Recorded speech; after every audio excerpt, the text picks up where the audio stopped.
بسم اللہ الرحمن الرحیم اللہم صلی علی محمد وعلی آل محمد کما صلیت علی ابراہیم وعلی آل ابراہیم انک حمید مجید۔ سوال نمبر ہے 218 صفحہ 28 PDF میں۔ سورۃ رعد یہ قرآن مجید کی 13ویں سورت ہے۔ اس میں 6 رکوع ہیں اور 43 آیات ہیں۔ یہ تیسری منزل میں ہے۔ رعد حروف مقطعات سے شروع ہونے والی صورت ہے اور رعد بجلی کی کڑک کو کہا جاتا ہے۔ سورۃ رعد کے بارے میں ایک سوال پوچھا گیا ہے۔ وہ سوال یہ تھا، قرآن کی کس صورت میں کہا گیا قرآن عربی زبان میں نازل ہوا؟ تو 4 آپشن تھے۔ ان آپشن کے مطابق جو درست جواب بنتا تھا وہ سورۃ رعد ہے۔ ہر عہد میں خدائی قانون کس صورت میں نافذ رہا؟ تو اس کا جواب ہے کتابی صورت میں، یعنی اللہ نے کتابیں نازل کی انبیاء پہ۔ سورۃ رعد کے بعد اگلی سورت جو ہے وہ سورۃ ابراہیم ہے، جو موجودہ ترتیب میں 14ویں نمبر پہ ہے۔ سورۃ ابراہیم حضرت ابراہیم کے نام پہ ہے اور اس سورت میں حضرت ابراہیم کا نام صرف ایک مرتبہ آیا ہے۔ سوال نمبر 224، اسلام کو کس پیغمبر کا دین قرار دیا گیا؟ تو جواب ہے حضرت ابراہیم علیہ ملت ابیکم ابراہیم۔ حرم کعبہ کی بنیاد کس پیغمبر نے رکھی تھی؟ تو اس کا جواب حضرت ابراہیم علیہ السلام ہے، چونکہ زیادہ مشہور یہی ہے۔ ویسے بیت اللہ کی سب سے پہلی بنیاد جو ہے وہ حضرت آدم نے رکھی تھی انسانوں میں، لیکن اب جو مشہور ہے اس کی نسبت حضرت ابراہیم علیہ السلام کی طرف ہے۔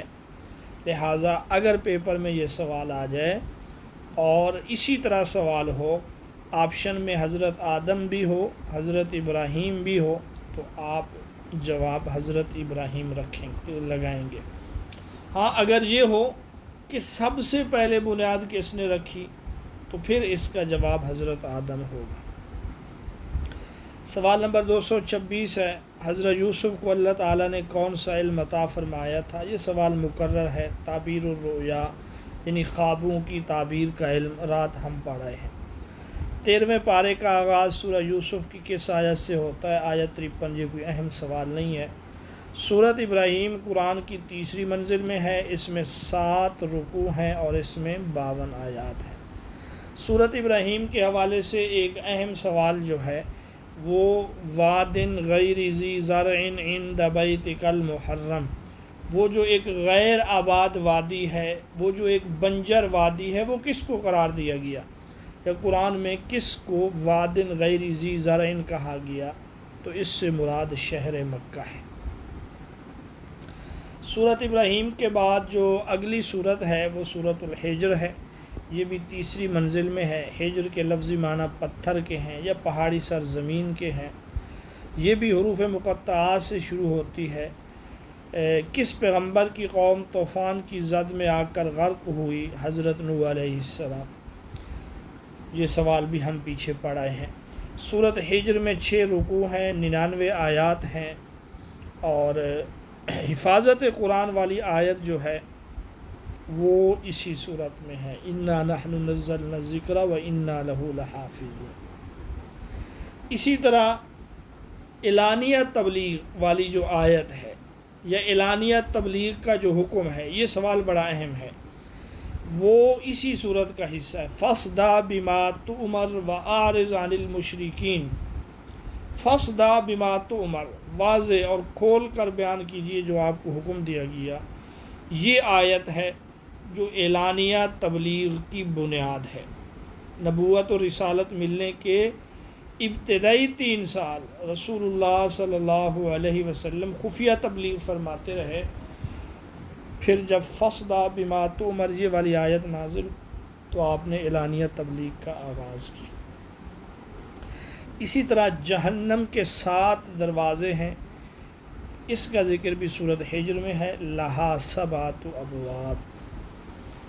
سورۃ حجر میں چونکہ اصحاب حجر کا واقعہ مذکور ہے، اصحاب حجر یعنی پتھر والے، وَلَقَدْ كَذَّبَ أَصْحَابُ الْحِجْرِ الْمُرْسَلِينَ، اصحاب حجر سے مراد جو ہے قوم ثمود ہے۔ سوال نمبر 236 دیکھیں، بے شک اللہ اس قوم کی حالت نہیں بدلتا حتیٰ کہ وہ خود اپنی حالت آپ نہ بدلیں۔ اس مفہوم کی بات کس صورت میں کی گئی ہے؟ تو یہ سورۃ رعد کی ایک آیت ہے، ان اللہ لا یغیر ما بقوم حتیٰ یغیروا ما بانفسہم۔ سورۃ حجر کے بعد جو اگلی سورت ہے وہ سورۃ نحل ہے۔ جانوروں کے نام پہ قرآن کی 3 صورتیں ہیں، 5 صورتیں ہیں، جن میں سورۃ البقرہ گائے کے نام پہ ہے، سورۃ نحل جو ہے یہ شہد کی مکھی، نحل کہتے ہیں شہد کی مکھی، اس میں 16 رکوع ہیں۔ سورۃ نحل چونکہ دعوت کے اصول ثلاثہ بھی اس میں بیان کیے گئے ہیں، اسی طریقے سے مکی زندگی میں یہ اہم ایک سورت شمار ہوتی ہے، اس میں سے سوال آ جاتا ہے پیپر میں۔ تو 16 رکوع ہیں سورۃ نحل میں، اور یہ ہے بھی 16 نمبر پہ موجودہ ترتیب میں، اور اس میں 128 آیات ہیں۔ سورۃ نحل میں کس پیغمبر کی تعریف کی گئی؟ حضرت ابراہیم علیہ السلام کی۔ قرآن کی 3ری منزل سورۃ نحل پہ مکمل ہو جاتی ہے، اور اس سورت کے بارے میں جو اہم سوال ہیں، دعوت کے اصول ثلاثہ، ادعو الی سبیل ربک بالحکمہ والموعظۃ الحسنہ وجادلہم باللتی ہی احسن، یہ آیت نمبر 125 میں بیان کیے گئے۔ حضرت ابراہیم کی تعریف کی گئی اور آپ کے امتیازی اوصاف بیان کیے گئے۔ یہ سوال بھی پیپر میں پوچھا گیا ہے کہ حضرت ابراہیم کے امتیازی اوصاف کا ذکر کس صورت میں ہے، تو وہ یہی سورۃ نحل ہے، ان ابراہیم کان امۃ قانتا للہ حنیفا۔ اسی طرح جو عقیدہ ثنویت ہے، 2 خداؤں کا عقیدہ، جو زرتشت مذہب کا عقیدہ تھا، وہ 2 خداؤں کو مانتے ہیں، خدائے خیر جس کو وہ اہورا مزدہ کہتے ہیں، اور خدائے شر جس کو وہ اہرمن کہتے ہیں۔ قرآن میں اس کی تردید اسی صورت میں ہے۔ سورۃ نحل میں یہ پنجاب کے پیپر میں سوال آیا ہے کہ عقیدہ ثنویت کا قرآن کی کس صورت میں رد کیا گیا ہے، یا بلکہ یوں تھا وقال اللہ لا تتخذوا الہین اثنین سے کس عقیدے کی نفی ہوتی ہے، تو اس سے عقیدہ ثنویت یعنی 2 خداؤں کی نفی ہوتی ہے۔ اسی طرح تلاوت سے پہلے اعوذ باللہ پڑھنے کا حکم جو ہے وہ بھی اسی صورت میں دیا گیا، فَإِذَا قَرَأْتَ فَاسْتَعِذْ بِاللَّهِ مِنَ الشَّيْطَانِ الرَّجِيمِ۔ اور اسی طرح جو ہے اس صورت میں شہد کی مکھی کی طرف وحی کا ذکر ہے، وَأَوْحَى رَبُّكَ إِلَى النَّحْلِ أَنِ اتَّخِذِي۔ تو یہ ابھی خیبر پختونخوا کے جو پیپر ہوئے ہیں ان میں یہ سوال پوچھا گیا ہے کہ وَأَوْحَى رَبُّكَ إِلَى النَّحْلِ میں وحی کی کون سی قسم مراد ہے؟ جو مختلف قسمیں ہم پیچھے پڑھ آئے ہیں کہ وحی کا معنی خفیہ اشارہ کرنا، وحی کا معنی یا وحی کی ایک قسم دل میں بات ڈالنا، تو اسی طرح ایک قسم ہے فطری الہام۔ فطری الہام اس کا درست جواب ہے، کسی کی فطرت میں، طبیعت میں کسی چیز کو شامل کر دینا، تو یہ وحی کی ایک قسم ہے، اور اس میں شہد کی مکھی کی طرف اس کا ذکر کیا گیا ہے، اور شہد کی مکھی جو ہے وہ شہد بناتی ہے، قرآن کہتا ہے فیہ شفا، اس میں جو ہے لوگوں کے لیے شفا ہے۔ تو یہ سوال بھی پوچھا گیا ہے کہ سورۃ نحل کی روح سے کس محلول میں شفا ہے، تو وہ جو ہے شہد ہے۔ سورۃ بنی اسرائیل یہ سورۃ نحل کے بعد ہے۔ یہ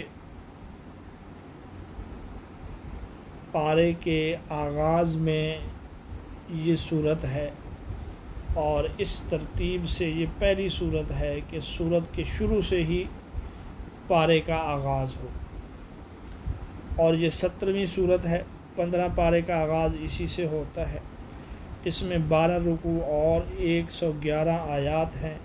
سورت بنی اسرائیل کا دوسرا نام جو ہے وہ سورۃ الاسراء بھی ہے، اور یاد رکھیں حروف کے لحاظ سے سب سے بڑا نام اسی سورت کا ہے، لمبا نام جو ہے وہ اسی کا ہے، بنی اسرائیل۔ بنی اسرائیل میں جتنے الفاظ ہیں کسی اور سورت کے نام میں اتنے الفاظ نہیں ہیں، تو اس لحاظ سے اس کا نام جو ہے سب سے لمبا ہے۔ اور اچھا جی، اس کے بعد سوال 246 دیکھیں۔ سورت ابراہیم کا آغاز الف لام را سے ہوتا ہے، یہ پھر یہاں پہ آ گیا ہے۔ سورت ہجر کی کتنی آیات؟ 13ویں پارے ہیں۔ ایک آیت جو ہے وہ 13ویں پارے میں ہے، باقی پوری سورت کی 98 آیات جو ہے وہ اگلے پارے میں ہے۔ تو یہ سب قوس کے سوالات ہیں۔ بنی اسرائیل سے کس پیغمبر کی اولاد مراد ہے؟ تو حضرت یعقوب۔ اسرائیل حضرت یعقوب کا لقب تھا، یہ سوال بھی اہم ہے، اسرائیل کس کا لقب تھا؟ حضرت یعقوب علیہ السلام کا لقب تھا، اور آپ کی اولاد کو بنی اسرائیل کہا جاتا ہے۔ سورت بنی اسرائیل کا آغاز کس واقعہ سے ہوتا ہے؟ انتہائی اہم سوال ہے جی، تو اس کا آغاز جو ہے واقعہ معراج سے ہوتا ہے۔ سبحان الذی اسریٰ بعبدہ، اللہ کی تسبیح سے 7 صورتیں شروع ہوتی ہیں جن کو مسبحات کہا جاتا ہے۔ ان میں سب سے پہلی سورت جو ہے وہ سورت بنی اسرائیل ہے۔ سبحان الذی سے یہ سورت شروع ہوتی ہے، اور اسی سورت کی پہلی آیت میں مسجد حرام کا ذکر بھی ہے، مسجد اقصیٰ کا ذکر بھی ہے، اور اسی سورت کے شروع میں اللہ نے بنی اسرائیل کے 2 مرتبہ عروج اور تباہی کا ذکر کیا ہے کہ ان کو عروج بھی ملا اور پھر وہ تباہ و برباد بھی ہوئی۔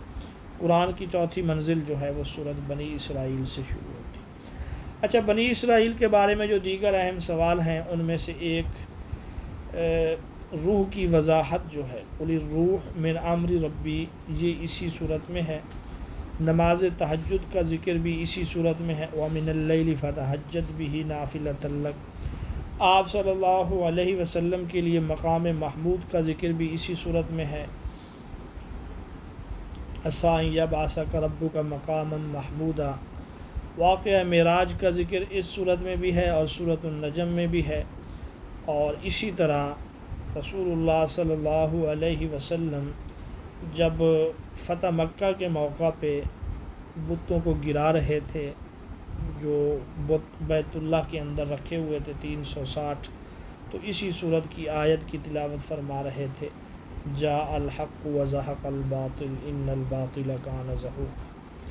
اور اسی صورت میں جو ہے 5 وقت کی نمازوں کے اوقات کا بھی ذکر ہے، اقم الصلاۃ لدلوک الشمس الی غسق اللیل۔ سورت بنی اسرائیل کے بعد اگلی سورت کہف ہے، 18 نمبر پر ہے۔ کہف کا لفظی معنی غار ہے، اس میں 12 رکوع ہیں اور 110 آیات ہیں، اور الحمد سے جو 5 صورتیں شروع ہوتی ہیں ان میں سے یہ تیسری صورت ہے۔ سوال 256 دیکھیں۔ سورت ہجر کی آخری رکوع میں کل 20 آیات ہیں، یہ کوئی خاص اہم نہیں ہے۔ سورت کہف میں کون سا مشہور واقعہ بیان ہوا؟ تو وہ اصحاب کہف کا واقعہ بیان ہوا، جو مذہباً عیسائی تھے، دقیانوس بادشاہ کے زمانے میں تھے، اور ان کو مذہب چھوڑنے پر مجبور کیا گیا۔ یہ کسی غار میں چھپ گئے، اور 309 سال تک سوئے رہے، 309 سال تک یہ سوئے رہے۔ اسی صورت کے بارے میں جو دیگر اہم سوال ہے، قرآن کا نصف اور آدھا یہ اسی صورت کا ایک لفظ ہے، وَلْيَتَلَطَّفْ، چاہیے کہ نرمی اختیار کرے۔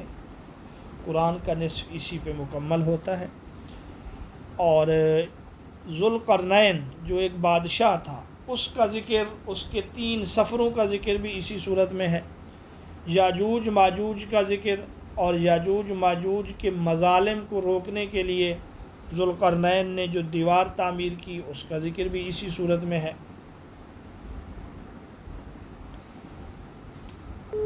اصحاب کہف کے بارے میں یہ کہا جاتا ہے کہ وہ 7 تھے۔ اسی طرح ان کے ساتھ ایک کتا تھا، یہ بھی سوال پوچھا گیا ہے، اصحاب کہف کے ساتھ کس جانور کا ذکر ہے؟ تو وہ کتا ہے۔